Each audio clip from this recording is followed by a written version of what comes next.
Assalaamu alaikum wa rahmatullahi ta'ala wa barakaatu. Kabajamtoota daawwattoota keenya.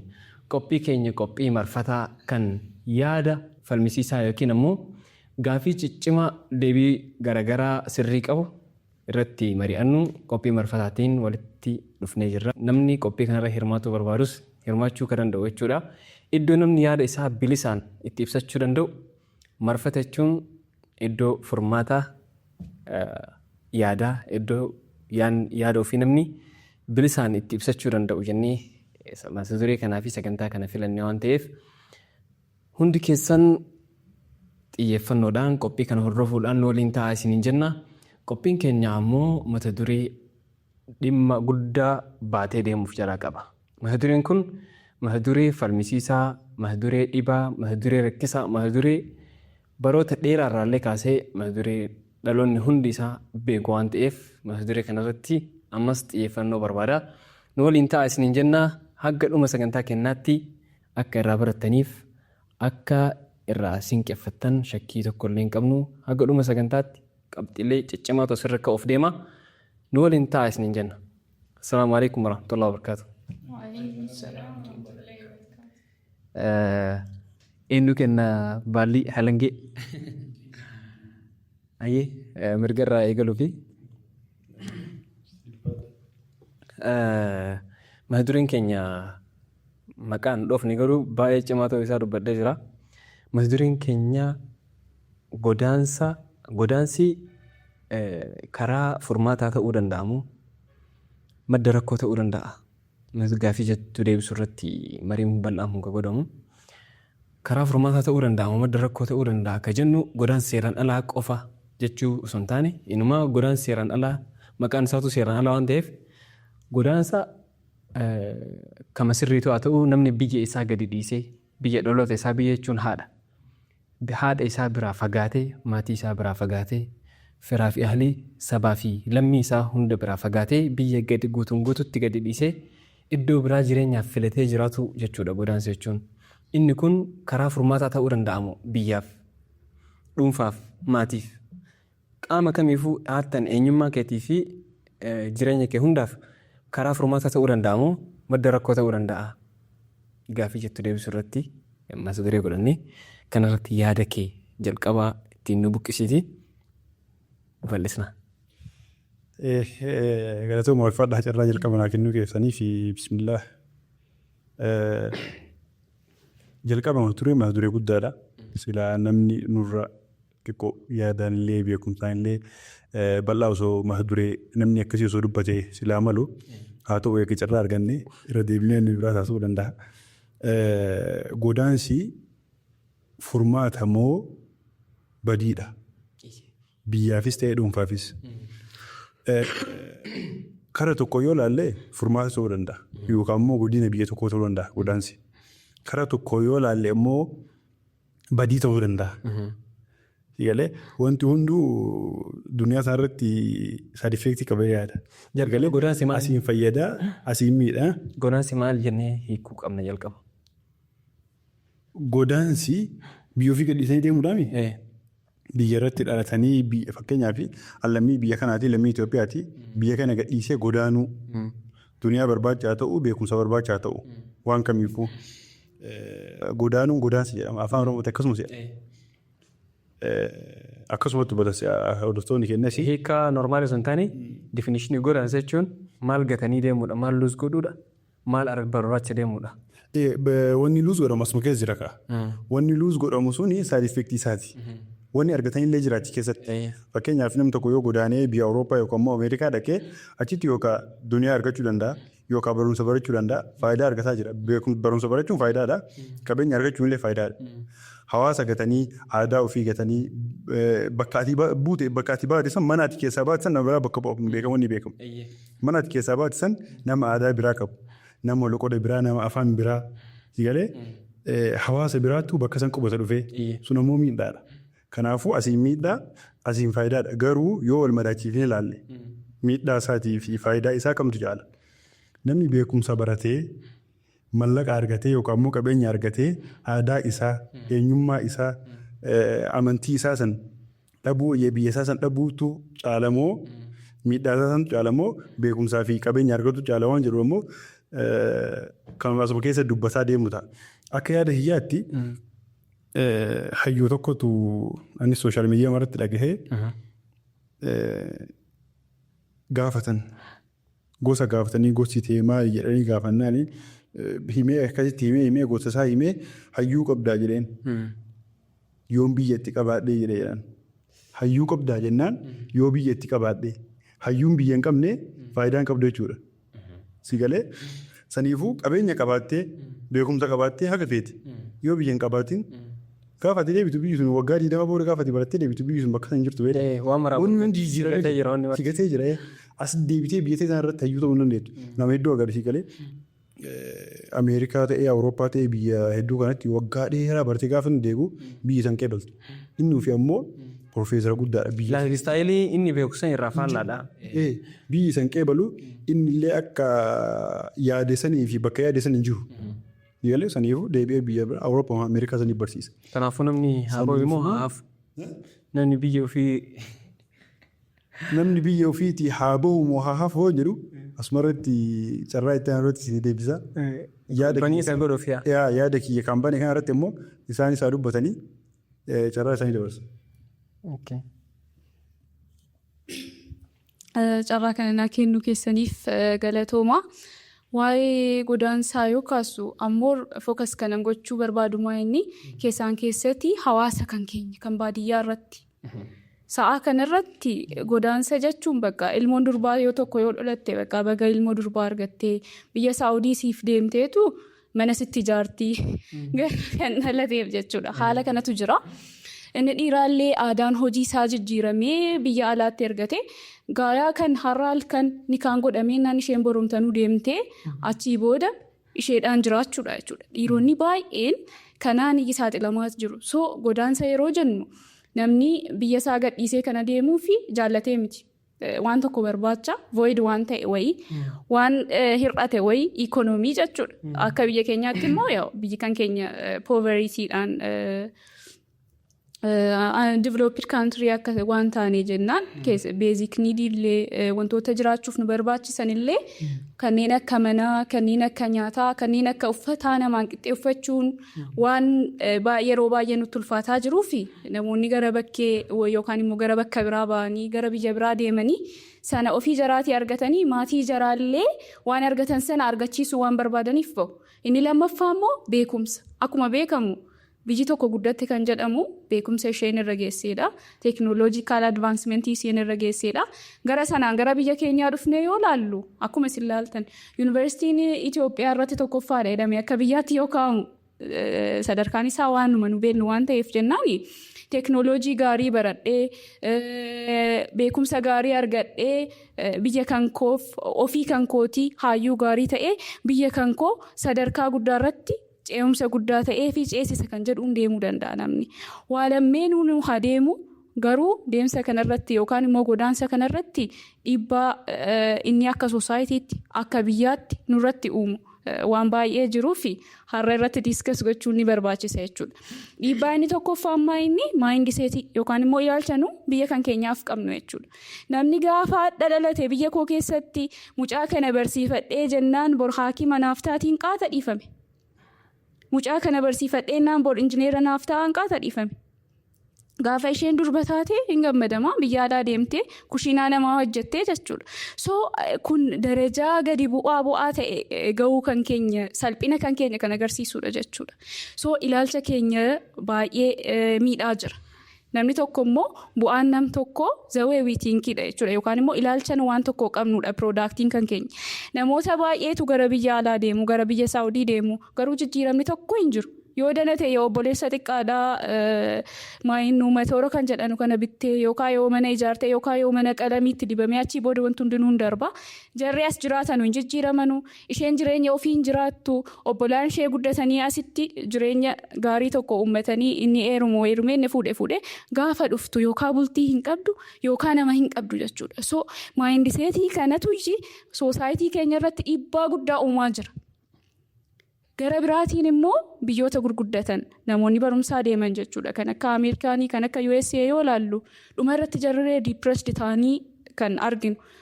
Maaliifi inni tokkoffaa yeroo asii deemanii achi dhaqan jireenyi rilaatiiviidha. Anammas taa'ee yeroo waa'ee Ameerikaa ilaalu yookaan immoo makiinaa gaarii qabaachuun anaaf dinqii ta'uu danda'a. Achitti garuu asitti akka waan kophee qabaachuuti. That is basic need jechuudha. Mana gaarii keessa jiraachuu kan jedhu rilaatiiviidha. Jireenyaan achi jiraataaruuf kan nama biraatii wajjin yoo gadi bu'aa ta'e nyaadhus dhugus garuu asii immoo maatii kan koo dhiisee waan an deemeef jennaan kanan barbaade sun hin guunne jechuudha ammallee. So depressed ta'anii miidhamuutu jira. Kanarratti godaansa yeroo jennu bu'aa qabaatus jechuudha. Diinagdee yookaan immoo qabeenya nuu fiduu danda'a, maallaqa fiduu danda'a, beekumsa fiduu danda'a. Garuu yeroo asii baanu maayindiseetiin kan keenya jijjiiramuu danda'uu qaba. Har'a yeroon achi deemu jechuudha. Wanni namni biyyaa godaanu sun asitti ilaalee biyyaa bahu achitti wallaafa jechuudha. Namni tokko biyya yoo qabeenyaaf biyyaa bahe yoo qabeenya jechuun makiinaan qabeenyaa miti. Manni qabeenyaa nyaata gaariin qabeenya biyya sanii qabeenyaa miti. Waan normaalii waan jireenya waan qabaatu qabdu waan normaal. Fakkeenyaaf biyya namaa irratti namni tokko namni hunduu namni mana hin qabne hin jiru. Lammii biyya sanii dhiisiiti namni bakka taanu mana hin kennamaaf jechuun waan normaal jechuudha. Makiinaa qabaachuu waan laafaadha. Yookiin waan kiraa kafalatu hin qabaata. Hin qabaata mootummaan yoon dalagin illee irraa kafalamu. Saniifuu biyya kanatti ammoo mana qabaachuu waan guddaadha. Makiinaa qabaachuu waan guddaadha. Jireenya nyaata akka nama kaaniiti akka nama normaalaatti nyaachuun waan guddaadha. Saniifuu sammuu keenya keessatti wayita biyyaa baanu waan kanneen biyya keenyatti waan guddaa ta'eef waan kana guutuudhaaf waan kana argachuudhaaf biyya baana. Gaafa biyya akkuma isin jette waan biyya baaneef karaa immoo biyya namaa dheenee waan laafaa ta'uu yoo arginu immoo sunuu cinqaa biraan ta'a jechuudha. Yaadasiiti. So akkuma jettee depressionii namoonni hamma biyya alaa jiran baay'een jiraa yoo gaafataman gammadaa miti. Jireenya kee keessatti immoo yoo gammadaa hin taane dhumarratti maa inni? Jechuun jireenya dhuma dhiphoo average namni tokko hamma waggaa 60 jiraata. Sana irratti osoo dhuma struggle gootuu gammachuu barbaacha jireenya gaarii barbaacha osoo asiifachi deemtu achii booda umriin kan kee gara dhumaatti deemti jechuudha. So kan waan hunda caalu achis jiraadhu asis jiraadhu ilaalcha kan kee jijjiirraan contribute gochuuf yookaan immoo maanni kanan barbaadee deemu goolii qabaachuu qaba jechuudha. Asii baay'ee jireenyis itti ulfaatee warra ofii argachuu fedhe namni tokko. Akka shari'aatti yoo ilaalle baay'ee ulfaataadha. Garuu soosaayitiin kan keenya persentaan 80 kan ta'u akkas waan godhaa jiruuf kan kaasuu barbaade kan. Achi gaafa deemtee birriidhuma erguu eegalte inni meebii asitti warra biraa fuudhee jireenya ofii jiraachuu danda'a siif galami. So nam tokko shamarreen tokko dargaggoon tokko beekumsaafis haa ta'u maallaqaafis haa ta'u gaafa biyyaa bahu achi maallaqa sana beekumsa sana maalitti gochuufanii waa'ee kan jedhu deebisee ka'uu qabaasi. Sammuu keessatti xumuree gaafa ka'e sana hundarraa hamma ta'een bilisa ta'uu danda'a jechuudha dhiibbaa godaansa fidurraa. Godaansi dhiibbaan fida.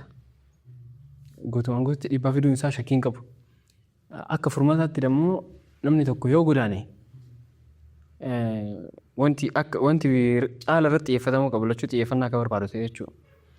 Biyya ofii keessatti namni dalagee akka biyya alaa san biyya tana godhu yookiin ammoo wayituma biyya alaa deemu kaayyoo biyya ofiitiif jiraatu qabaatu. Fakkeenyaaf biyya ofiitiif jiraatu jechuun yeroo murtaa'aa qofaaf akka achi hojjetu akka yeroo booda biyya isaa jiraatu barbaada. Yoo ta'e wanta jiru achitti hidhuu danda'a. Gaafii kanaaf deebii Tole galatooma. Bismillah. Yaa akkuma ati fakkeenyaaf eessayyuu jiraattu eessallee jiraattu qa'eedhumaa walirraa kaati bakki madhalootaa keetiitti akka deebitu. Even amma namoota biyya alaa jiraatan kan yoo kalaallu taate karaan isaan ittiin bahan karaa garaagaraatiin iyyuu ta'u tokkoffaa ilmaan isaan argatan soosaayitii isaan keessatti dhalatan keessatti akka guddataniif barbaadan yoo ilmaan ka argatan taate jiraatanillee lubbuudhaan galuu kan barbaadan qa'eedhuma itti dhalatan sanitti even osoo rabbiyyuu godhee hin godhiniiti actually du'a namaaf hin hawwani yoo namni iyyuu ka boqatu taate ambaatitti yookaan biyya ambaatitti ana janaa'izni yookaan reenfi kiyyaa garuma biyya kiyyaa haa galuu biyyuma kiyyatti awwaalamuutu naa wayyaadha biyya kiyyaa naa wayyaadha namni. So yaadota atillee yaada gaarii kaastee naaf bolleessi kiyya siinillee amma ani ka jechuu barbaadu maal ni beektaa waa'ee godaansaa kanarratti fakkeenyaaf namni wayii hin godaana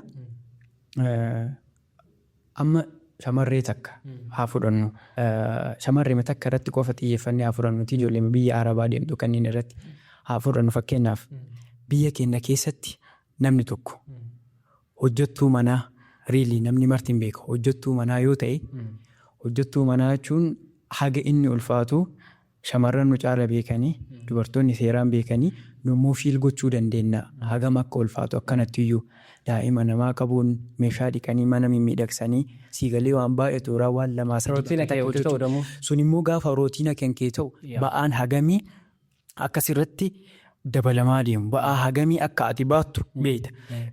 Example biyya kana keessatti hojjettuu mana minimumli namni qarshii meeqaan qacaree hojjechiisuu danda'a yoo ka'ettee fudhattu taate guddatu jedhan 3,000 riilii 3,000 hojjettuu manaatiif gatiin suni haga bu'aa ifaa jeesiisan ta'uu danda'a. Ta'uu danda'a jennee yookaan under question goone yoo questionii jala galchine kuni qofti sababa asii baqatuu ta'uu danda'a nama wayiiti. Maaliif ilmi namaa akka baqatu achitti ruuza argee yookaan immoo tunuyyuu yoo deeme hin furdannaa araba fakkaannaa saniif osoo hin ta'in bu'aa ifaa jeesaa sana argachuuf jecha namni biyya kana keessatti armaataa bukeessu tokko guddatee jedhan qarshii 300-250 yoo kafalame Dubaayin deemee sasseem work yoo armaataa ka bukeessu taate namni akka isaatti qarshii argatu hin jiraatu jecha. So biyya kanatti leebariin humni bu'aa ifaajee keetiitiin yoo kasii hin kafalamne taate dhaloonni maal barbaada iddoo bu'aa ifaajee isaa san perfectly gita saniin yoo equal ta'uu baate haddi inni ifaaje sanillee yoo ta'uu baate equivalently waan isaa bakka buusu san waan compensate isaa godhu san soqaansa sanii deema jecha. Tama asiitu waan jallateef godaansaaf nu saaxile malee godaansi gaarii ta'e miti jechuudha. Exactly akkasillee jechuu dandeenya. Amma fakkeenyaaf even if bar mootummaan tokko reformi meeshaa poolisii isaatiyyuu irra deebi'ee riibi'uun gochuuf yoo update gochuudhaaf fakkeenyaaf godaansi sababa tokkoffaadha. Fakkeenya akka fudhatu taate dargaggoon baay'een biyyi keenya hiyyummaa dargaggoo hin qabdu biyyi keenya parsantiin 80 dargaggoota alhamdulillah biyyi keenya hiyyummaa dargaggoo hin qabdu garuu dargaggoo akkamii qabnaan sunillee gaafiidha. Dargaggoo akkamii qabna keedu sun hiyyummaa dargaggoo hin qabnu fakkeenyaaf amma Jaapaanii fa'aa fudhadhu hiyyummaa dargaggoo qaban jira. Dargaggoo hin qabanii dargaggoota simatu isa baasan every year akkas baasan garuu still they are productive biyyi keenya garuu hiyyummaa dargaggoo hin qabnu bakka nu jirru ammoo walumaa hin beekne jechaadha. Garuu dargaggoo akkamii qabdaadha laal wayitamaraayyuu dargaggeessa qabaachuun qofti akkuma waan ittiin dhaadatan ta'e dargaggoon sun yoo productive hin ta'in illee tokko sani amma gara yaada keetii ka jalqabaatitti gaafan sii deebi'u yoo dargaggeessa cal'isee ka baqatu taate mootummaan isa ilaallata dhimmi kun maaliif dargaggoon baqata biyya kanaa yoo keedu taate riizinii baay'eetu tarraa haachaa maybe instability ta'uu danda'a jeequmsa tasgabbii dhaba biyya keessaa ta'uu danda'a qacarrii dhabuu dargaggoo ta'uu danda'a siigalee waa'ee qacarrii kanayyuu yoo keessa deddeemnee kan ilaallu taate innis mata duree guddaa baara guddaa hagan ishuu addaati san gaafuma biraa itti deebinayyuu siigalee inni seektara diippilii waan baay'eedha qacaramuu ta'an ilmi namaa akkanumatti bakkee hojii wayii qabachuu qofaa miti siigalee saayinsiin qacaramuutiyyuu akka sababa hin taaneef jecha so mootummaan waan baay'ee as keessatti kaasuu danda'a. Eegas riiformii deebisuu danda'a jecha. Amma ani takkatti maal fudhannee jecha point of view kenna intaluma durbaa asii mana hojjettuu manaa ta'urra asitti hojjettuu manaa taatee jireenya isii fooyyeffachuu san jibbaansaaf. Sababni isiin biyya isii keessatti hojjettuu manaa taatee hojjechuun sun isii jibbisiiseef suni biyya isii jibbuu san osoo hin ta'ini bu'aa ifaajee isii san hin argattuufi. Siigalee yookaan namoonni tokko amma misunderstandationiitu jira tuffii dalagaa fa'aa warratti fakkaatu ture. Tuffii dalagaa fa'aa asitti kana hin hojjenne biyya hambaa deemtee jira akkas godhanii riilii asitti namni mana fincaanii dhiqee qarshii akkamii namaa kafala wayitiif. Homaa siin kafalan. Homaa siin kafalan. Asitti namni manuma sooressa fedheeti yoo dhaqu mana fincaanii osoo kan dhiquuf ta'e mana osoo kan haxaa'uuf ta'e ijoollee mimmiidhassee fi mana barumsaa kan fuudhee ka deemu ta'e qarshiin isaan kafalaniif hagamma. 3,000 hojjettuu manaati jechuun du'aa sanuu akkaatuu reefu baante rootiinii gaafa ta'u. So hawaasni kenna sababa kanaati. Kanuma keessa immoo. Biratti dabalataan jechuudha. Waan tokko jira. Biyya namaa yoo dheete. Ati humna dargaggummaatiin dhuftee zeeroo irraa eegalta biyya namaatti. Dhalataan achi wayii garuu bakka ati waggaa 20 osoo achi jiraattee dhaqqabuu dandeenye irra jira ammayyuu. Fakkeenyaaf yoo biyyoota faranjii fi biyyoota lixaa furanne doolaara gadaana doolaara 10,000 fi sanaa ol argata dhalataan achi. Namni asii dhaqe immoo doolaara 2,000. Rilaatiivli namni kun addaan fagoo jira laga jiran jechuudha. Garuu jireenyi jireenya birrii kana kaatee kafaltu mallaqa achiitiin. Kanaafuu namni kun yoo asii sharafee birrii qaba jechuu dandeenya malee birrii hin qabu. Namni fakkeenyaaf afuran Saudii yookiin biyyoota Arabaa dubartii deemtu takkaaf. Birriin 2,000 doolaarri riyaalli yookiin dirhamni birrii jarri kafalan kun yookiin 2,000 ta'uu danda'a 3,000 ta'uu danda'a wanni isaan kafalaniif kun. 3,000 Itoophiyaatti hojjetuudhaaf kafalamu kana biyya sanitti. Kana jechuun namni achitti biyyoonni kamuu baqataadhaaf mirga feerii dalagaa irratti illee feerii kennituuf hin jirtu akkuma addunyaatti. Inni fakkeessan yookiin ammoo naareeshinaa waan akkasii ta'a malee namni asii dhaqee barumsi asitti baratame achitti hin lakkaa'amu waan ta'eef yoo biyyoota lixaallee ta'e akka nama hin baratinitti waan si lakkaa'aniif poozishiina bareedaa hojjechuu dandeettu. Exactly yaadni kana. Achi hojjechuu dandeettu jechuun ammoo hisaabuma namni Itoophiyaatti armaataa kafalamu dalagu kafalamuuf achitti nama hojii taa'ee miidhaan hojjetu wayitii kafalama. Sharafamnaani malee. Kanaaf biyyi addunyaan tamuu biyya ta'e ta'e martuu si dhiibdi. Biyya ta'etti hoo fakkeenyaaf daldalatti illee bobba'i hojii kamitti illee bobba'i siistamni biyyaallee haga fedhe. Sadarkaan inni ilma namaatiif kabaja qabaatu ilma namaatiif simannaa gaarii qabaatu haga fedhe du'aa ta'ullee biyya ati mirga falmachuu mirga dhiisuu mirga dalaguu mirga filannaa biraa filannaa 5-6 itti qabaatu biyya ta'e malee hin jiru. Garuu biyyi martuu ilmaan ofiitiif akkasuma kenniteef mirga. Yaada keessi argadheera. Fakkeenyaaf amma barumsaan wal qabsiisneet yaada kee kana kakaasuu dandeenya. Fakkeenyaaf warra miidaliistii kana yoo fudhattee fi gara biraallee yoo fudhatte yaadni kun garagara ta'uu danda'a. Fakkeenyaaf amma jechuun ijoolleen maal akkuma gabaraatti ilaaluu danda'a. Dargaggoonni akkasuma gabrummaan illee konseptii biraati. Siigalee namni sirra haguma sirra aanuun akkasumatti bu'aa guddaa isirra qaba. Fakkeenyaaf amma warra US fa'aa jiran afuran. Fakkeenyaaf namni tokko achumatti citizenship US qabaatee atillee asii deemtee godaansumaan deemtee digirii wal fakkaataa poozishinii wal fakkaataa yoo qabaattanii biiroo wal fakkaataa keessa ka hojjettan taate kafaltiin keessan waluma qixa. Maaliif san maaltu godhe barumsa godhe jecha. San barumsatu godhe. Fakkeenyaaf sababa ati godaantee deemteef amma maaltu jira beektaa waan konseptii brain drain jedhamu wayiitu. Brain drain jechuun haala biyyoonni developed ta'an yookaan biyyoonni guddatanii tarree biyyoota guddatanii hin beekta. Atillee biyyi kee nama biyyoota guddachaa jiran keessatti ramadamti. So biyyoonni guddatan akkamsi godhan seeta. Biyyoota guddataa jiran kanniin irraa namoota beektota doktoroota, fiizishaanota potenshaala gurguddaa qaban kafaltii isaanii kan asitti biyyi kun kafaltuuf dachaa 3 dachaa 4 gofarii guddisanii infraastiraakcharii guutanii fi inshuraansii isaanii ka barumsaa ka ilmaanii ka fayyaa waan maraayyuu guutanii fi mana jireenyaa bakka jireenyaa jechuun kabaja asitti hayyuun tokko beekaan tokko hin arganne wayii godhanii fi gara biyya ofiitti fudhatan. Fakkeenyaaf amma Itoophiyaa keenya keessa yookaan fudhattu taate Itoophiyaan doktoroota baay'ee qabdi. Doktara speeshaalaayiz godhan damee mararraayyuu garuu irra caalaan isaanii biyya alaa jiran. Maaliif beektaa? Jireenyu mara caalaa filachuuf.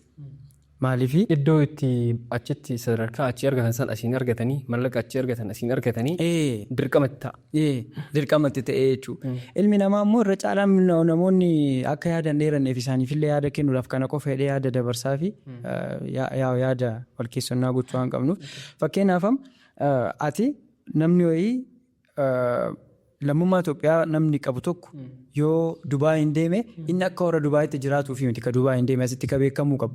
Jechuun understanding kiyya akkasii waan isin jettan hin beeku. Akka Dubaayitti jiraatullee haqallee hin godhatullee yoo barumsaan ta'e fakkeenyaaf barumsaan fa'aa yoo ta'e fakkeenyaaf atama akka reefu yaada kaastetti asitti hojjettuun takka 3,000 yoo kafalanii akkasii argatti gatii gadaanaa argatti jettee yaaddaa achitti illee yookaan gatii gadaanaa sii kafalanii bar namni wayii osoo Dubaayin irraa dhufe Arabni wayii illee osoo dhufe biyya kana keessatti hojjettuu manaa godhaniin isiin sababa Araba taateef qarshiin dabalaniif warri biyya keenyaa akkas jechuu miti sun asitti yaada akka misunderstand waliin gooniif jechuu barbaade. Sawwaan sirreessuu qabaan.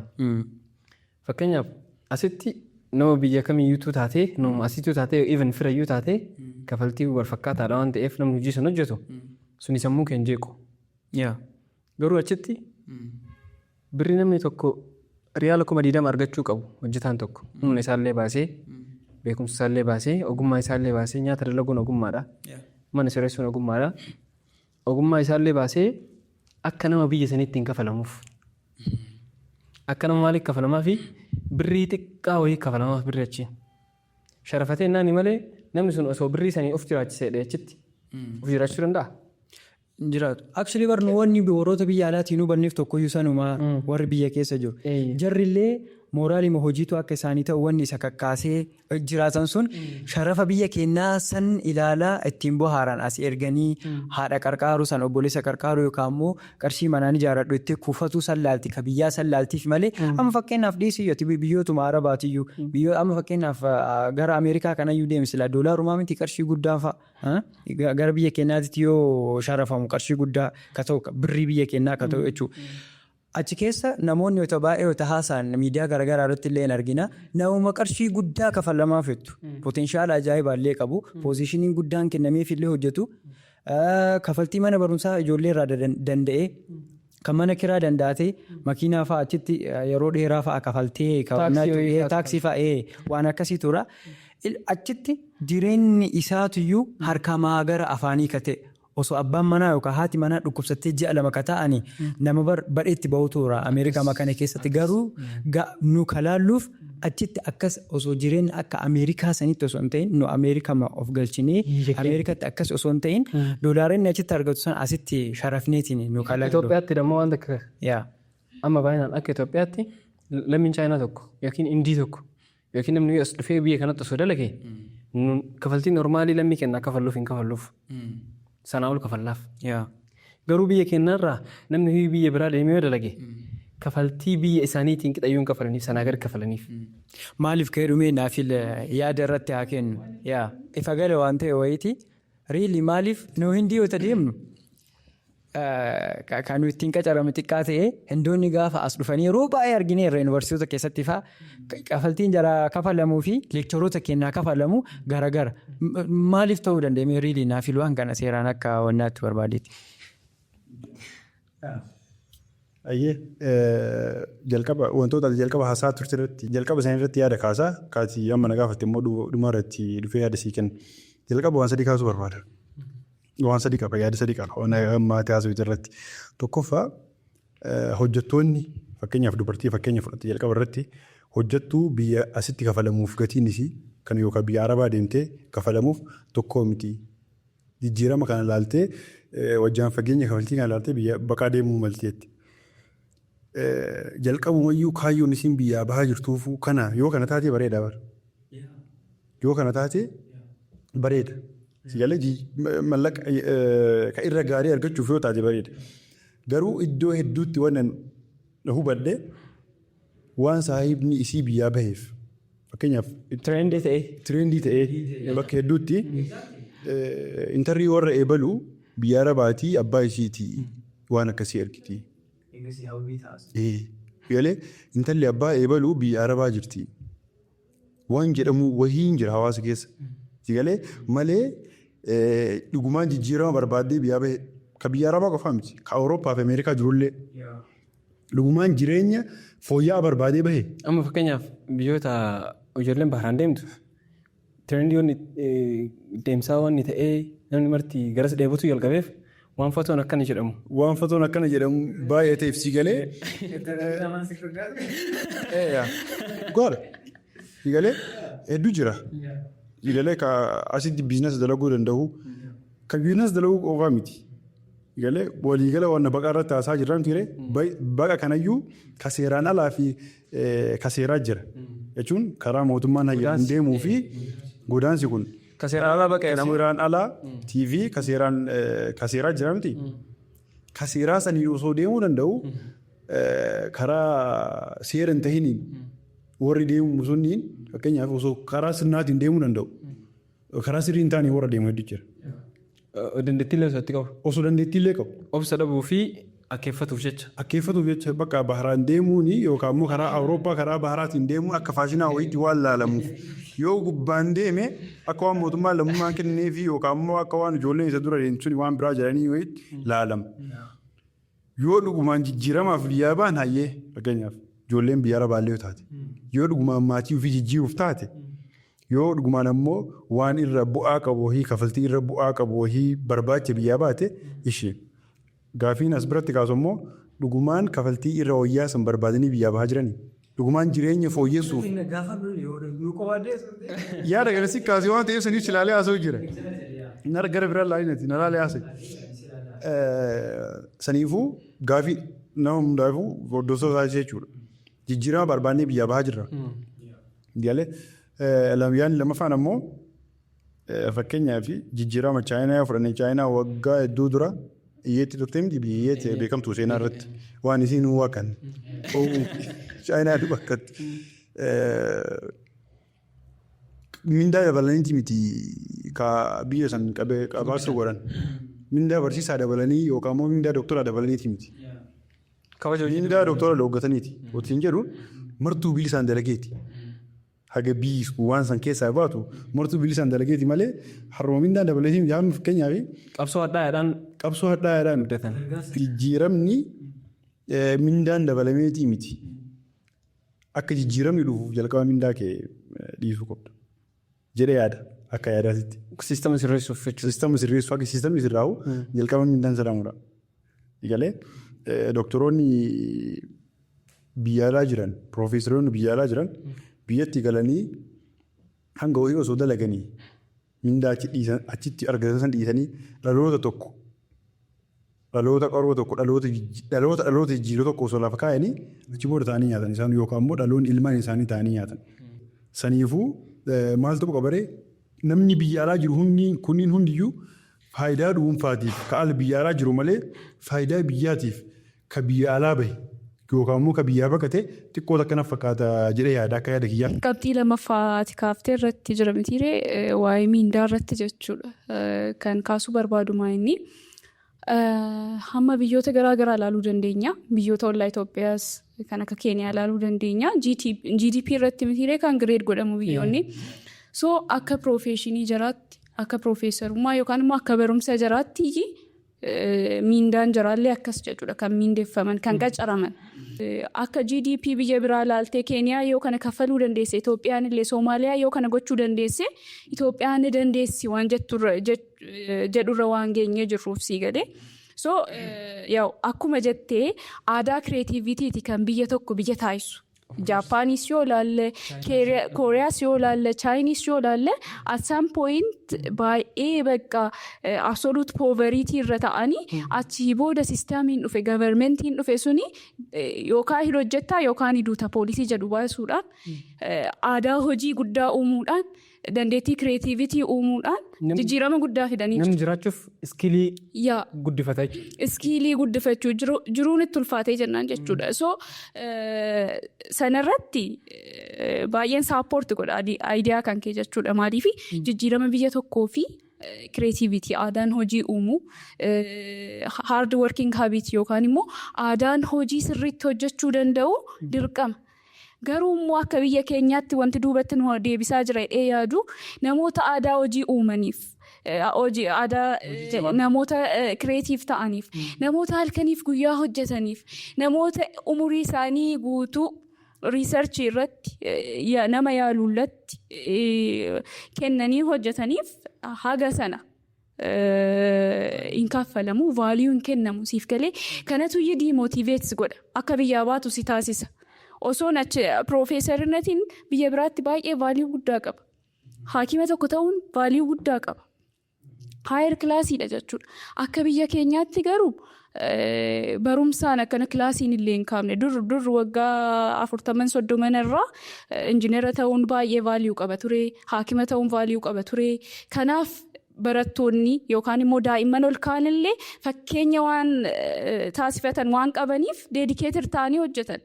Har'a garuu haakima ta'uun yoo waan nyaattee bultu si dhabsiisu ta'e eenyuun an fakkeenya taasifadhee gara barumsaatti engage ta'a. Siif galami so Itoophiyaan dur turte sun hamman jirtu moo economically yoo hamma inflationiin jiraatee devaluate ta'u maaliifii akkuma sana akkuma maallaqni vaaliuun isaa bu'ee doolaaraan jechuudha. Birriin 11,000 waggaa kurnanarraa har'a almost gara 100,000 ta'uu danda'a. Sigalee koronaa booda iyyuu gara 300 wanti hundi jechuudha kan dabale dacheeffame. So sana irratti hundoofnee wajjiniin sanaa wajjin adeemuu hin dandeenye. Kanatu gaappii uume. Dhaloonni hamma dhufaa jiru barumsa vaaliyuu hin godhu. Maaliifan injineera ta'a? Maaliifan haakima ta'a? Maaliif miidiyaa irratti haakimni hin bohaara? Miidiyaa irratti injineerii hojii dhabee jira. Injineeronni keenya osoo jiranuu chaayinaa darfee higher kafalamee fi doolaaraan hojjechaa jira. Kanatu gaappii uume namoonni akka biyya biraa potentiaalii qaban namoonni habit of hard working qaban akka biyya alaa deemanii pursue godhan kan taasisaa jiru siif galami. So kan of qofa osoo hin taane kan keenya akkuma itti jiru ta'ee ilaalchi kan keenya jechuudha. Sistaamiin kan keenyallee akka warreen illee ilaalcha gaarii qaban demotivate ta'anii biyyi kan keenya ammas taanaan godaansa akka more encourage gootuudha kan godhamaa jiru siif galami. So Angaaffii tokko siyaa kaasuuti eegasii jajjabeessitoonnaa ta'a. Tiyooriitu jira. Tiyoorii godaansaa kana keessaa tiyooriin tokko godaansi fakkeenyaaf amma nu akkanatti yoo injiinara akka taanu taate nu marti keenya bakka tokko hojii argachuu hin dandeenyu. Haala biyyi keenya jirtuu fi potenshaala biyya keenyaallee waan beeknuuf fakkeenyaaf tiyoorii akkanaa tura godaansa keessa godaansa yoo dargaggoo tokko jala akka godaanu taate ka hafe sanii fi bakki hin banamaa bakki banaan ka hojiillee walirratti tuulamtee bakkee qabu irra yoo kun jalaa socho'e kun immoo carraa argachuu danda'a opportunity wayiitti fayyadamuu danda'a tiyoorii jedhutu ati tiyoorii kana deeggartuu tiyoorii kanaati jechuu barbaadeeti. Akka dhugaatti like biyyi kan keenya akka Indiyaa saturated waan ta'e osoo ta'ee ture si galamti ama beekumsaan profeesaroota gurguddaa qabu haakimoota gurguddaa qabu deemaniiru halkanillee biyya hojiin itti hojjetamudha halkanillee biyya nigdiin itti nagadamudha Indiyaan populationii jaraa baay'ee concentrated waan ta'eef bakka garaagaraa deemuudhaan diaasporaa garaagaraa ta'anii aadaa jaraallee kaalcharii jaraallee kabajaan jechuudha bakka jiru irratti diaasporaa jiraatan keessaa kanan baay'ee admaayir godhu keessaa diaasporaa Indiyaati. Whereas gara biyya Itoophiyaa yoo dhufnu resoursiin keenya iyyuu ittiin bu'amne. Yuusi osoo waan namni bahee tokko nama biraatiif hojii uummataa ta'e maaf bakka biraatiif innee akka nuuf hojjetu taasifna karaa maaf bakka biraatiif innee akka constructioniin garaagaraa. Construction irratti yoo hirmaate namni asii hojii jaraa san bakka bu'uu danda'a ogummaadhaan. Akkam seete hamma yeroo dhuma baratu kaarikuloomiidhuma keessatti akkasitti sun qopheessine meebii ta'uu danda'a. Garuu immoo osoo waan asii yeroo ba'u kanan hojjedha jedhuuti baay'een barumsa Itoophiyaa baay'ee underdeveloped taaneef malee yookaan immoo developed country taaneef malee namoonni asii miidiyaa kilaasii ta'anii yookaan immoo moderate tamaarii ta'anii yeroo biyya alaa deeman excel godhu. Inni immoo asitti collee ta'e waan siin jedhu hin qabu. Maaliif full of challenge jechuudha barumsisa. Haalli itti kennamullee kaarikulamiin bocamellee garuma biyya alaa waan ta'eef hard way waan fayyadamuuf jennaan warra Chinese caalaa maybe teknooloojii yoo itti dabalanne jechuudha hojjechuu dandeenya. Har'a immoo yeroo artificial intelligenceeti yeroo teknooloojiiti barataan tokko gaafa akkasitti bocamee bahu chaayinaa tokko caalaa hojjeta malee sanaa gadi hin ta'u jedhee yaaduun. Itti fufa yaada sadaffaa. Yaadni sadaffaan an qabu mindaa biyya kanatti hojjetaaf kafalamu. Lammii biyya kanaati jechuudha. Fakkeenyaaf nama hojii humnaa hojjetu kan saraasee jedhan sun jechuudha. Hojjetuu fi kan asitti hojjetuu fi kan Riyaad Direef kaasee Dubaay hin deemee hojjetu ilma jedha. Riyaad hin deemee hojjetu yoo ta'u. Kan Riyaad hin deemee hojjetu haa ta'u.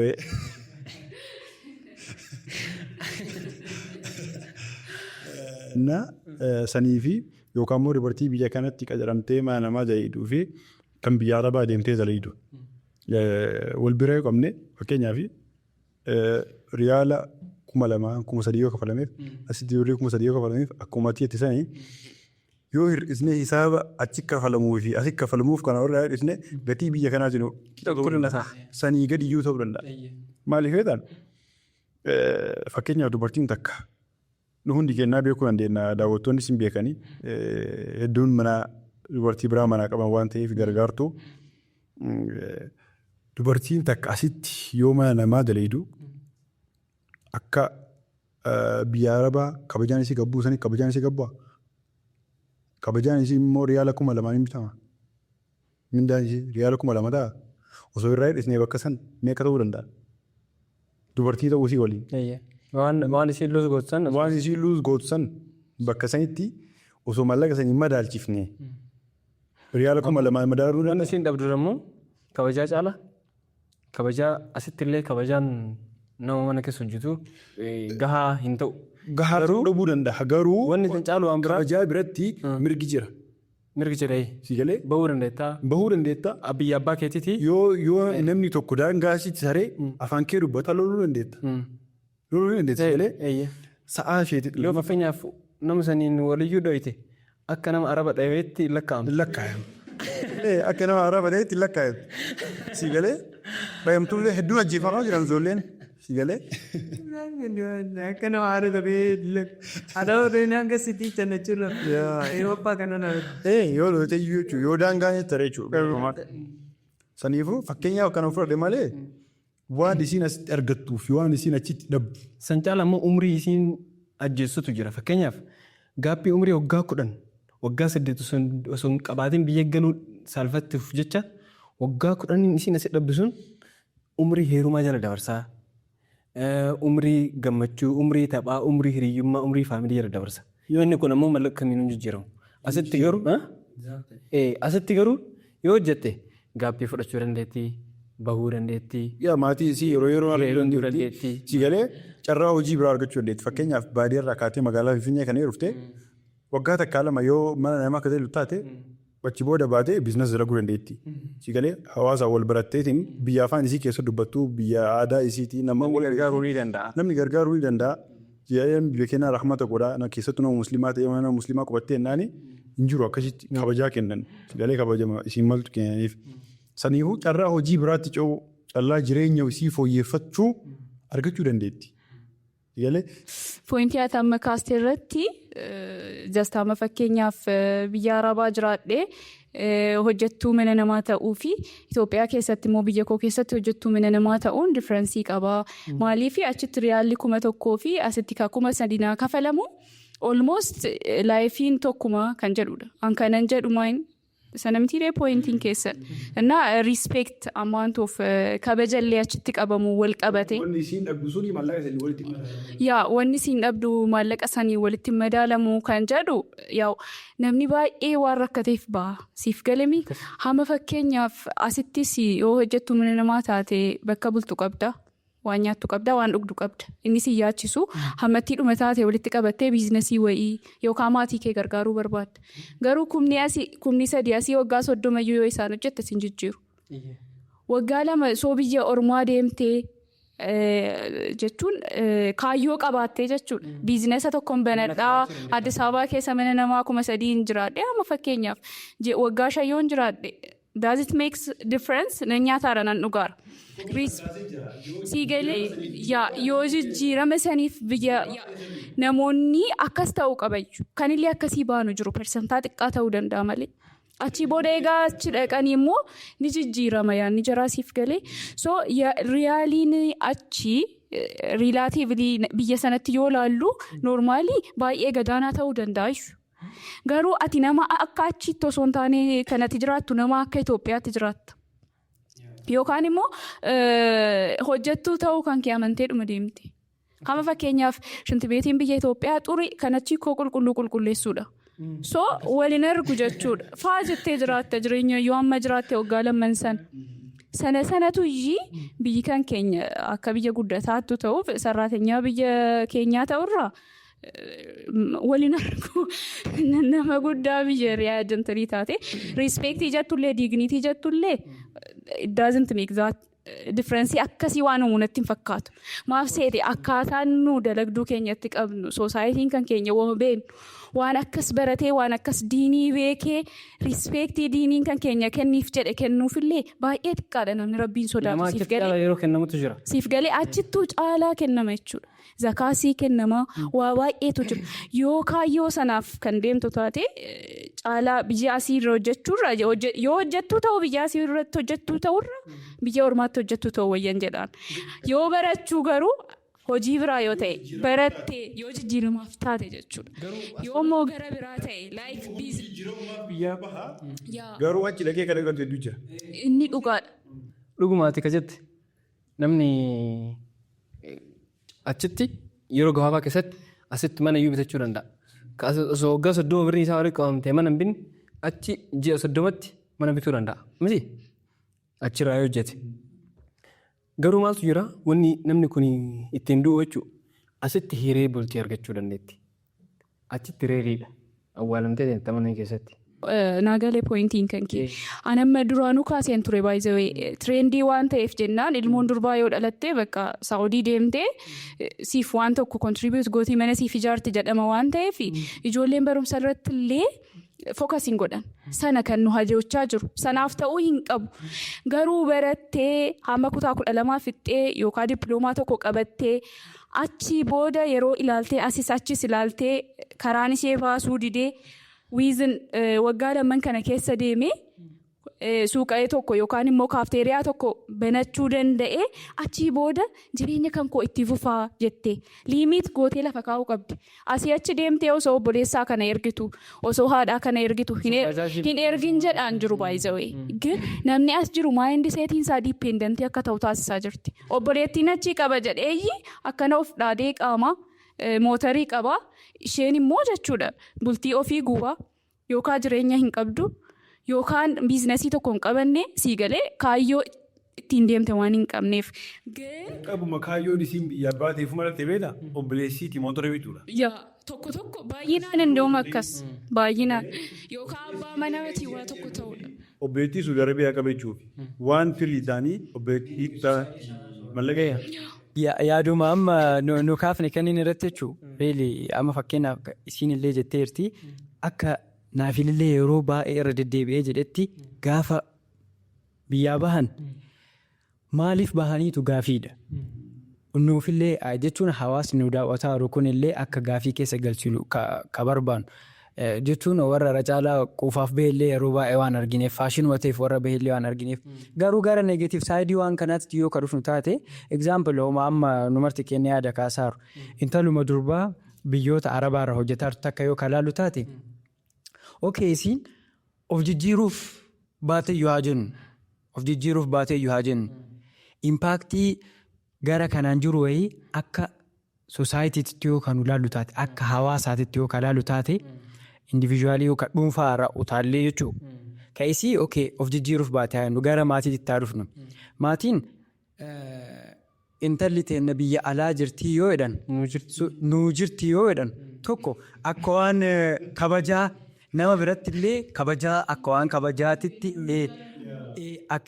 Akka kabajaatitti dubbatamallee dhugamatti illee immoo hin beekamalleedha namni nama alaa qabullee akkasii galee wacima kana bara namni zambiila guutee galee naanni gaafachuu qabda. Ammallee jijjiiramaan Jijjiiramallee maatii isiitiif haasaaf bakka dubbatiin takka hawaasa hedduu keessatti. exactly. Wadarakaa wal kaatu akka waan suudii argachuuf guddisanii kakoo biyya arabaa argachuuf guddisanii bakka hundaa galee bakka hundaa miti akka waan saniif guddisaniitti isiin illee aarsaaf sammuu keessa kana kaanii guddisan intalas akka jechuudha. Akka isiin biyya arabaa deemtee maatii isii jiraachistu isiin illee achi baatee jijjiiruu osoo hin tahin maatii isiitti mana ijaaruu obboleessiitti mootora bituu ilma beeraa isiitti baajaajii bituu kana kaayyuun isii. Yarattu sababni isaas sammuu isii keessa akka jiru maatii isii jijjiiruu maatii isii jijjiiruun sirriidha. Kennaa kaasitti Karraa qaban sirriidha. Ulee siilee akka irraa qabaachuudhaan aga tokko abbaan isii akka irraa qaban sirriidha. Garuu haqa irraa qaban ufaarsaa gooteeti miti. Asirratti wantan dabaluu qabu maal seetee jecha tokkotu jira. Ofiif ta'an namaaf ta'anii. Yoomuu taanaan ofiif ta'an namaaf ta'an isa jedhu sammuu keessa galfadhaatii gara biyya alaallee yoo deemuu barbaachise sinqiidha jechuudha. Dooktar Nabiila Alfaadhu jecha guddaa itti baay'ee ofiif ta'an namaa ta'anii. Ani immoo ka jechuu barbaadu maanni seetaa maatii keessatti akkuma isin reefu itti dipendensiin hirkattummaan haqni namni tokko ilmaan alaa qabu haga sadarkaa inni itti kabajamu sadarkaan immoo ofiinuu hirkataa ta'e taa'eetumaan harka nama sanii eegaa ijoollee lafaa dhufa tuuraa namni sun quxisuu baay'ee qabaata ta'a. Quxisuuwwan jirtu barumsi irratti cichanii barachuu caalaa maal goonaa barannaa haga 10 fa'a barannee dhiifnee akka obboleettii teennaatitti ala baanaa warra jirtu akka obboleettii teennaatitti ala baanaa yookaan obboleettiin teenna mootni waan akkana nuubitti akka maatii san keessatti namni warti shoortikatii wayii yaadu sii galee akka ijoolleen barumsatti hin amanne ammoo hin jirtan ijoollee ciccimtuun dhugamatti illee sababni ani asitti aarsaa haganaa kana kaffaluuf mataa gadi qaqqabadhee biyya ambaatitti akkanatti biyyeen na nyaattuu fi akka isin seeraan barattaniif. Isin seeraan baradhaa akka kiyyaa kana dhuftanii akka hojjettaniif osoo hin taane biyya keessan irratti barattanii seeraan qabxii guddaa galmeessistanii akka akkana taatanii fedhee obboleessu yookaan obboleettiin gorsituullee guutteerti. Maatiin maaliyyuu immoo akka hirkattuu isii yookaan hirkataa isarratti akka hin taaneef waa wayii godhee fi ana ji'aan na eeguu yookaan ji'a lamaan ka'an isinii ergu sanirra. Ani haqa abbaa haqa haadhumaa kanarra jiru san ima bahadha waan akkanaatiin isin waan akkanaa kana banadhaa jedhee ijoolleen man biyya alaa jirtullee kamaatiidhaaf waan baay'ee goote waan akkasii waan biizinasa ka gootuun jira amma akkanaa kana nu sappoortu goona hawaasni illee akka nu hubatu ka barbaannu warri nu daawwataa jiru dhugamatti ijoolleen baqattee biyya jechuun godaantee hojiidhaan biyya biraa jirtullee kaayyoodhaaf akka deemtu yaada araaraa jidduma kanatti ta'an maaliif deemaan gaafii guddaa ta'uu qaba. Jireenya maatii kiyyaa jijjiiraa keessa jireenya ofii dhabuutti akka isaan hin geessine. Exactly waggaa 10 booda egaa waggaa 20 faateette booda of yaadatu hin qabdu. Jiruun biyya ammaa immoo bar yookaan siin guuttu amba bira jirta sii galee akkaataa yaaddisan sii ta'uu dhabuu danda'a. Namni achitti yookaan bakka humna kan kee si sarbuu danda'a. Waan baay'ee tura sii galee akkaataa si hojjechiisanii fa'aa sii kafaluu dhabuu fa'aatu danda'a. Harka qullaa maal jedhee deebi'aa fa'aan ijoollee ta'e biyya ambaatti rakkataaraan baay'ee matu jira. Namni maal naan jedhaa biyya hagana guutuu ifaajee san keessa mootiin intala durbaa fa'aa yoo taate dhiirallee haa ta'u maa dhiira jaraallee umriin hima deemaa umriin silaa ati productive irratti taatu adaduma siyalaa deemuun dhiibbaa qaba kanaafuu warra deemaniif maaliif deemaa maatiidhaafillee akka ijoolleen quxisuun isaanii gadiidhaan hirkattuu hin taanetti barumsatti seeraan akka baratuu qaban akka maatii seeraan gargaaruu qabanii fi innoveetiif akka isaan ta'an akka isaan kireetiif ta'an qarshii haganaa yoo sii kenname maal gochuu dandeettaati barataa gidduudhaan waan wayii hojjechuu dandeettaa akka leenjii nuyyuu bar waan guddaa miti bara asitti kaa hojjennu ani osoo saamunaa qarshii haganaatii sii bite ati teettee yoo barumsaa galtu saamunaa san gurgurtee bu'aa wayii irraa argachuu dandeettaa osoo obboleessi isaa Jarmanii taa'ee osoo quxisuu isaa Itoophiyaa jiru osoo akkas jedheeni inni taa'ee wannaan jedhu ka barbaadu namni wayii kama bilchaatee hojjetamee hodhu jedhanii kasi gurshasanuu ilmi namaa gurshachuu iyyuu hin barbaadu afaanuma kasi kaa'ama waan akkasii san dhiisanii biyaasa carraawwan akka uumamuuf hangafni biyya alaa yeroo quxusu isaati carraa hojii waan umriin isa barsiisu jiraan. exactly anillee yaada kana qaba naafilitti adeebisnu I think. Namni fakkeenya asirratti kaasuu dandeenya jechuudha. Namni biyya alaa jiru tokko yookaan immoo namni biyya baqaa jiru tokko biyya kam waa jiraatu addunyaarraa biyya kam waa jiraatu takkaa nama gara kootu hin jedhu argitu. Galee maal goote biyyi baqa kaleemsi biraa deemee fakkeenyaaf yoo Saahii borinnu osoo warri isaa taa'ii hin deemin jedhuun didee biyyaa bahee si galee saahii qabachuu dandeenya saahii hundi kenneyyuu hin qabna. Namni biyya baqaas himaman jiru maaliif nun argine miti inni illee gaafa maatiin isaa taa'e osoo jedhanii biyyaa bahee sanii waa hin arginiif gaafa argi garuu inni keessa jira si galee silaa gaarii taate kootu sin jedha. Gariin gaarii godhe namni hin jedhu namni maal yaadu beektaa? Garii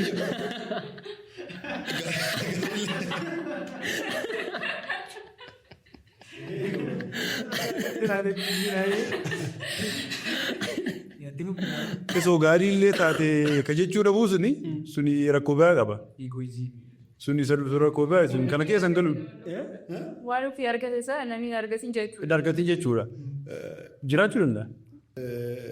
Garuu namni waan argee si hima. Garuu waan argirraa si dhooga. Galee hedduun ammoo namni waan gaarii argatirraa si dhoogu keessattuu obboleessa isaa saahiba isaa gaarii ofii argatisan irraan dhoogu. Galee hedduun jechuudha namni parsantiin guddaan. Saniifuu namni ammoo waan argirraa si dhooge wanti sun sirrii miti jechuudha. Jireenya biyya baqaa sirrii miti. Wayiteenni jedhu kun ammoo namnummaan osoo akkas jedhaniinu biyyaa bahuu hedduudha akkasumatti illee. Maaliif biyyaa baha beektaa? Maal yaadee biyyaa baha? Namni tokko Awurooppaa dhaqee yookaan Ameerikaa dhaqee jireenya gaarii jiraataa makiinaa gaarii oofaa maatii isaa gargaaraa jira. Maatii isaa gargaaraa inni achi taa'ee makiinaa gaarii oofaa natti waan nyaaf akkas naan jedha malee inni kun jireenya gaarii jiraataan jiru jechuu danda'a. Hawaasa akkasii hubatee jira. Akkasii hawaasa akkasii hubata. Akka jalqaba irra kaasni sanii immoo yaadni kun akka jalqaba irra kaasni sanii maaliif beektaa? As jirraa miti jedhenu makiinaa fi uffata san waan guddaa nuuf waan guddaa waan ta'eef makiinaa fi uffataa fi jireenya gaarii san waan guddaa goonee ilaala. Jireenya gaarii waan guddaadha. Jireenya gaarii waan guddaadha. Argattee ta'a. Jireenya gaarii waan guddaadha. Garuu jireenya gaarii san uffachuun jireenya gaarii miti. Uffachuun jireenya gaarii jiraachuu miti. Mee baay'eetti boondaa rakkasa ta'uu danda'a. Si galee uffachuun jireenya gaarii laaluma. Kan faata andaandee. Noormaali biyyoonni guddatan jedhaman. Biyyoonni guddatan jedhaman wanni isaan itti madaalaman maal beektaa? Nyaata, dhugaatii, jireenya manaa. Beesikilii dhiyaana jechuudha. Manaa fi nyaata. Manaa fi nyaata. Si galee uffanna irratti hawaasni hunduu lammiin hunduu qixa ta'udha biyyi takka guddattee istaandaardii itti ilaalamu jechuudha. Saniifuu waan noormaala kun jechuudha. Waan mootummaan akka dirqamaatti lammiin kuni nyaachuu qaba, mana argachuu qaba. Lammiin biyya sanii. Lammii biyya sanii qofaa miti bara. Awurooppaa keessatti namni baqataan illee mana qaba. Galee mootummaan mana sii kenna yoo galmooyitee baqattummaa kee qeebalee jiraate baqattummaa kee mana sii kenna. Si galee? Awurooppaan bara jannata addunyaati jedhanii. Lafa qabna nu. Lafa qabnaa muka qabnaa muka san murtee. Jannata laalluu qabna nu. Muka san murtee mana ijaarrachuu mootummaan keenya sin dhoggu. Saniifuu si dadhabina keeti. Muka murtee mana ijaarrachuudha malee mootummaan mana sin ijaarra. Dhogga mootummaa muka muruu. Itoophiyaa. Muka dhogga mootummaan biyya kenna. Muka muruu. Laalgaa biyya keenya wanni akkasiin jiraatti miti. Biyya biraatti waan humni jiruuf mana ijaaree sii kenna mootummaa fakkeenyaaf yoo mana ijaarrachuu dadhabde. Mana ijaaree sii kennee akkoo mootummaan nasama akkanuma siin kennu bara. Galee hojjeturraa akkoo parsantii Awurooppaa addunyaarraa fakkeenyaaf Awurooppaa fudhannee taaksiin guddaan kafalamu Awurooppaa keessatti. Taaksiin guddaan mootummaadhaa akka gibira biyya kennaa jechuudha. Baatii waan akkas. Community service akkasuma jira. Si galee parsantii guddaa waan ta'e duraa parsantii 50 ol mootummaa kafalta. Akkuma mootummaa sanumaa amma ijaaree sii kenne wanni biraan jiru bara. Siistama kaa. Si galee. Si gammachiisu kanumaan iyyuu ol qabatee fakkeenyaaf amma abbaan tokko ilmaan 5 qabu. Ilmaan 5 yoo qabaate hojii dhaabe. Hojii dhaabuu isaa dhaqee galmeessifate. Ji'a 2 yoo ka mana taa'u ta'e waan qoonqoo ilmaan isaatii fi isa ka duraanii inni hojjetee ilmaan kana ittiin soorusan mootummaatu danda'an.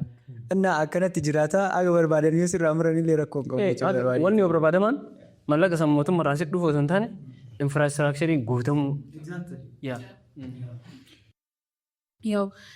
Kutaa kana goolabuudhaa fi aayidiyaan kan keenya kan ka'ee waa baay'ee kaasnee gara hundaanuu ilaalleerra waan guddaa keessaa fudhattan jennee yaadna dhaggeeffattoonni keenya jechuudha. So akka konkuluuziinii yookaan immoo samariitti yeroo ilaallu maal jechuudha maaliif kan jedhu deebisuu qabna. Asis jiraadhu achis jiraadhu kanan godhaa jiru kanan bahaa jiru maaliifi caalaan immoo ofiitii kireetiif ta'anii yookaan immoo aadaa hojii cimaa uumanii biyya ofii keessatti hojjechuudha kan jedhudha jechuudha. Yoommoo hin taane yoollee achi deemu sa'aatii liimiitir ta'e wa'ii kaa'ame achii booda hojiidhaaf yoo ta'e jechuudha. Leetsay dubartoota ta'uu danda'a. Ofii isiitiif namni ofii hin taane namaaf waan hin taaneef jennaan waan sana kaayyoo sana gootee jireenya illee jiraachuu qabu. Dhalli namaa dhumarratti hamma fakkeenyaaf jireenyi piroosesiidha baay'ee ta'ee yeroon barataa ture anaa'ee fiduun baay'ee dinqii ta'uu danda'a. Gaafan eebbifame garuu bultii horachuuf fanaa dinqii ta'a. Gaafa achii ka ilmoo qabaachuuf fana. So isteejii har'a isheen hamma fakkeenyaaf uffata gaarii uffattee maatii ishee ta'e waan tokko uumuun isheetti haala siin amma jirtitti dinqii yookaan immoo waan baay'ee himmaa guddaa isheedhaaf ta'uu danda'a. Gaafa achi deemtee waggaa 10-15 hojjette garuu waan tokko hin qabdu. Maatiin isheedhaa achi jirtuu darbanii ta'uu danda'a. Obboleewwan ishee kanas jiran fuudhanii jireenya gaarii jiraachuu ta'uu danda'a. Isheen garuu diinagdeetti bultiitti namoota biyya Arabaa dhaqanii dhufan caalaa wanti garaana guban tokko illee hin jiru jechuudha. Maaltu hiddiidha waan jiraatu keessaa? Maaltu? Umriitu hiddiidha moo qabeenyatu hiddiidha moo? Kaayyoodhuma waan dhabaniif jennaan sun immoo aarsaa guddaa kafalchiise. Namni deemeef deeman yeroo baay'ee akkuma kaasne sana jechuudha. Sanatu wanni bakka hin buune yeroodha. Yeroo keetti bakka argamuu qabdutti yoo hin argamne baay'ee ulfaata. Har'a mucaa waggaa 21tiif dhattee haga waggaa 25 hojjettee yoo of jijjiirte yeroo dhuftu bultii gaarii uummachuu dandeessi. Garuu gaafa deemtee argitee jette gargaaruu dhumatti itti namaa achii booda Dubaay deemtee achii booda as seemti isheetti bakka akaayyoodhuma malee uummata jiraatutu danatee yoom. Sanatu nutti ulfaataara waan ta'eef akka uummataatti akka hawaasaatti kufaa waan jirruuf keessatti sammuu warreen dhiiranii sammuu jaarsaa jechuudha keessatti bakka akkamitti har'a ni kaa'idhatee achi erga ishee dhumtinuu sammuu maaliitiin kan isiin ofitti qabattu san bultiin kanaafi. So inni osoo kan bulchuu qabu jiru sa'aatii amma dubartoonni biyya deemanii bulchanutti dhufaa jira waan ta'eef kabaja ofii kan isheen eegsisuu dandeessu immoo sabiyyummaa kaatee barumsa irratti cimuudhaan aadaa hojii cimaa uummattee biyya isiitti hojjechuudha. Yoo hin taane immoo kaayyoodhaan jiraachuudha. So akka barnootaatti immoo yeroo laallu nama kaayyoo yoo taate kufteen kuftu isa jedhudha malee godaansi gaarii ta'eetii miti asirratti jechuudha. Ammoo inni kaasuu barbaadu. Namoonni keessattuu gama biyya Arabaa wanni waan kana warra gara biyya Arabaa irratti xiyyeeffannee fi badooma isaa kaasuuf baqattummaa garasii badooma isaa kaasuuf osoo hin ta'in noormaalii galata hedduullee qabaachuu danda'an hawaasa keessaa ijoollee qabaachuu danda'anii osoo hin ta'in sirriitti qabanii yoo nu ilaalaa jiraatan ammoo sirriittis hawaasa keessaa galata qabdan garuu. Kaayyoon biyyaa bahaniif kaayyoon garas deemaniif tokkoffaa ifatti beekuu qaban. Galee akkuma isin jette namni yeroo argamuu qabu irratti umrii isaa irratti bakka argamuu qabutti yoo hin argamin wal jalaa siqaa deema. Galee namni yeroo umrii bultii ijaarrachuu qabu irratti yoo hin ijaarratiin sun achi jalaa siqa. Wal jalaa siqaa deema jechuudha. Galee saniifuu bakka keessatti waan dhabnutu caalamoo waan argannutu caalaa. Jalqaba tilmaamalii akkasitti biyyaa bahamuu qaba. Lammaffaa ammoo meeqatu biyyaa bahee biyya san deemee jijjiiramee ofii jalqaba tokkoffaa maatii jijjiiruu miti jalqaba jennee mitiiree ofii ta'an namaa ta'anii kun irratti walii galama. Ofii ta'an namaaf ta'anii meeqatu ofiif ta'e tokkoffaa ijoolleen hedduun sammuudhaan miidhamanii fayyaa qaamaatiin miidhamanii si galee. Meeqatu ammoo asii mana ijaaran fakkeenyaaf hedduu jiraachuu danda'a. Maatii ofiitii mana ijaaran. Maatii ofiitii mana ijaaran maatii ofiitii qorkina keessaa baasan Yeree achi booda meeqatu bultii ijaarratee deebi'ee mana san keessa jiraata. Yeree meeqatu bultii ijaarratee mana san keessa jiraatee meeqatu biyyatti deebi'ee jireenya gaarii jiraate. Kan deebi'anis sammuu isaanii miidhamee yeree qaamni isaanii miidhamee fayyaan isaanii miidhamee umriin jalaa deemee. Ijaarratanillee baay'ee mircaa isaaniitiin.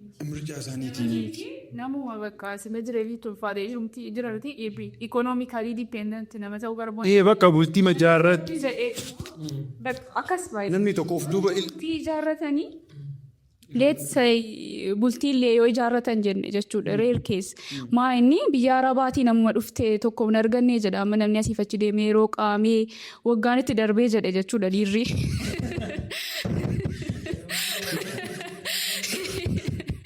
So maa inni kuni achi booda seenatti surtee umriin ishee darbeera. Kan yeroo isii osoo waan yeroo isiitti ta'e kan filattetti. Kan silaa bultii filatamaa bultii ofii ishiitii barbaaddu kan ijaarrachuu dandeessutu har'a bultii namni ijaareef keessa jiraatte jechuudha. Inni dhufeetti maxxanee jiraata. Sana keessatti of dhoksitee jiraachuu eegalti. Silaa kaayyoon guddaanuu bari. Silaa kaayyoon guddaanuu jireenya keessa wanni itti laffaatuuf jireenya oolummaan jedhamu kun bultii keessa parsantiin guddaan jireenyi gaariin bultii keessa jira miti. Bultii ofii filattee yeroo irratti ijaarrachuu hin dandeenye ammoo kaayyoon maalidha? Sigaree miidhamni guddaan as bira jira. Laala asitti dhokatanii jiraachuu keessan jettisan baay'ee maaliif jennaan waan understand godhe ija namni baay'een isaa adda biyya alaa deemee umrii dheeraa achi fixuun kophaa isaa waan jiraataa tureef kophaa isaa waan dalagaa tureef uummata isaa irraa siqee maatii isaa irraa siqee yaadnumaan biyyaa bichaan anamma yeroo faamilii irraa jalqaba sa'aatii faamilii irraa jalqaba fagaachuu jalqabu irratti jechuudha keezii adda addaatiin haa ta'uuti asuma biyyuma keessatti maatii bira taree maan yaaduu jalqabe karaa fa'a karaa safara kennaa fa'a karaa bilookii dhanganniin fa'a nama ambaa fa'a yaaduu jalqabe maan beekaa namoota beeku san dhabe of biraa namootuma beeku ambaa yaaduu jalqabeeti garii maatii dhiistee jechuudha maal jechuudha Kunu dhiibbatu. Kuni emotional miidhaa guddaadha. Saayikooloojiitti ammoo disorderriin hin finne hin jiru. Maal jechuudha kun namni biyya ambaa deemu kan fedhii qabu kan nyaatee dhugu dhiiraallee ta'e dubartiidhaallee ta'e disorderrii saayikooloojii isa dhaqqabu malee nuuf. Disorderrii saayikooloojii isa dhaqqabee wayita ammaaraa cinqabne wayita galtee filannaa hin qabnetti ammoo moor bakka itti dheessitu bichaa bakki itti dheessitu sun ammallee gammachuu qaba. Jiruu miti amma innis. Fakkeenya kan gaaf tokko nama wayiiti biyya wanti irraa dhufe Awurooppaa irraa dhufe magaalaa Finfinnee kana keessa hojii deemuu jirra makiinaadhaan. Magaalaa Finfinnee keessa akkuma beekamu biyya keenyatti seerri tiraafikaa xiqqoo akkuma fedhe makiina akkanooti irraa qabaa harkaan bira dabra waan tiraafikii sirraa qabu wayiitu hin jiru.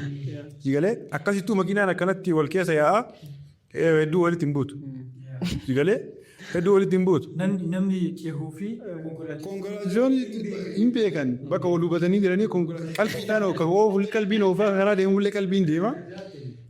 Maal haa jedhee namni kun laalee namni biyya kanaas siraasan qabu naan jedhe. Waggaa hedduu dhageenyi biyya san jiraate namni biyya kanaas siraasan qabu naan jedhe. Akkamitti namni biyya kanaas siraasa dhabaa jennaan illee akkamii kiyyaanii biyya sanitti naan jedhe osoo tiraafikni hojjaan eegu dhaabatee osoo ifaan tiraafikaa jiru. Osoo mallattooleen tiraafikaa bakka hunda jiran digatee karaan tokkochi qofti waan wayii masmara meeqa qabu akkasittuu makiinaa walitti duudaa oolti wal gachaa oolti maaliif istiraasa qaban yaadaan taree oofa biyya yaadaa maatii yaadaa sigalee taaksii mootummaa yaadaa sigalee saniifuu istiraasni biyya hambaa jira namni asii ammoo kan makiinaan akkana wal keessa koon hin dhooyne kada namni qalbii isaa nagaa qabaanaan jedhe. Sigalee kunuu ni maal jedhu danda'a jedhee. Ni maal ta'uu danda'a. Asirratti qabxiileen I think haasaa wayiitu jira mitiire kan Mallas Zeenaawii kanaan dura jedhan jechuudha. Tokkotu mana cittuu wayii keessa taa'ee bokkaan itti roobee achii booda bakkuma bicuusii akkana qooddatee taa'aayi inni waan tokko hin qabu. Kaan immoo inni abbaa qabeenyaa ta'e loon isaa bokkaatu roobaa ture bokkaa keessa oofa. Baga rabbiin loon kana naaf hin kenninii. Stress wanti si cinqu jiraachuun waa guddaadha. Level of stressiin kan keenya responsibility keenya wal qabata. Kanumaaf jireenya of ganneen yaada. Wanni nuti jiraachuun waan guddaadha. Sirrii. Dalagaa dhabuutu akka wanni nuti namni dalagu normaalii. Karaa sinima jiranii afaan Oromiffaatiin iddoo duwwaa jiraatu iddoo waan hojiin alatti bakka waan tokkoon alatti duwwaa taa'uun kun maal fiduu danda'a? Innis addatti balaadha. Duwwaa taa'uun karaa taa'uun jiraachuun yaa. Innummaan hojii malee taa'uun biizii maalii jira miti Itoophiyaa jedhan shaamiini biroo sa'a jahaatti ciqilee lafa jala dabarsee agasii ciqilee lafa jala dabarsee taa'ee saniifuu waan tokko dammoo reefu waan isin kaastee irratti yaada ammanaa dhufe. Namni tokko duraan kaayyoo fi yookaan immoo maatiin doktora godhata. Doktora ta'e jedhanii amma immoo doktora ta'uuf injiinara ta'uun illee birqiin taa'e maalii fi bakka martuu waan argatu waan ta'eef lagaash kaasaarra taa'a bakka. Ta'utu waan barbaachise kuchifaaf dhabees. Wanni duraan doktorummaan nu biratti jira. Fakkeenyaaf namni tokko duraan ilmi kiyya doktora ta'a. Doktora maqaa nama hawwanii jiraanti. Doktoruu jira bara. Hawwii inni doktora ta'uu hawwii ilmi isaa doktora ta'uu qaburraa kaameramaan illee arginu jira. Hawwii inni doktora ta'uu akka inni ta'uu qaburraa. Dhaabbiin doktora itti baasan. Dhaalannaan maqaa doktora itti baasan. Maqaa doktora itti baasan. Namni sun garuu osoo doktora ta'e maal akka bichaan itti doktoruu jedhanii immoo akkam jedhanii. Yeroo doktora ta'uun tirendii ta'etti yeroo baratuun illee tirendii ta'etti maqaa hawaasanii baawwatan fakkeenyaaf. Mee bariifaa namni maqaan isaa doktoruu suni osoo doktora ta'e kam ta'a? Doktora. Taayitilii irraa fagaabsan. Taayitilii irraa fee maqamaa baaba. Innaa kan irratti maal hubadhee beektaa? Duraan wanni akkasii doktorummaan jaalatamuuf mallaqaaf hin turre. Tirendii waan ta'eef. Tirenduun maallee miti. Beekumsa jaalata namni. Yeroo sanatti dhugumaan namtichaan sun baratee doktorummaan sadarkaa iddoo barumsaa keessaa iddoo guddaadhaa miti. Barumsa baratee maaraga sanaa qabatu beekumsa sana haa beekuudha malee. Haa ta'uuf malee. Sirriidha yoo haqqi doktoraati kana reelii kana konyi. Namni yoo ta'u eegaa kanuma kaa beekumsa jechuun kanuma bara mallaqa irratti xiyyeeffateetii miti kan namni hawwaa ture namni baadiyyaa ilmi kee doktora haa ta'u hojii jedhu akka doktorri birrii argatu hin beeku noormaali namni duraan. Yaada amma naaf ilkaase irratti maayini aktuwaalii duraan piroofeeshinaalii yookaan immoo namni baratee baalii guddaa qaba.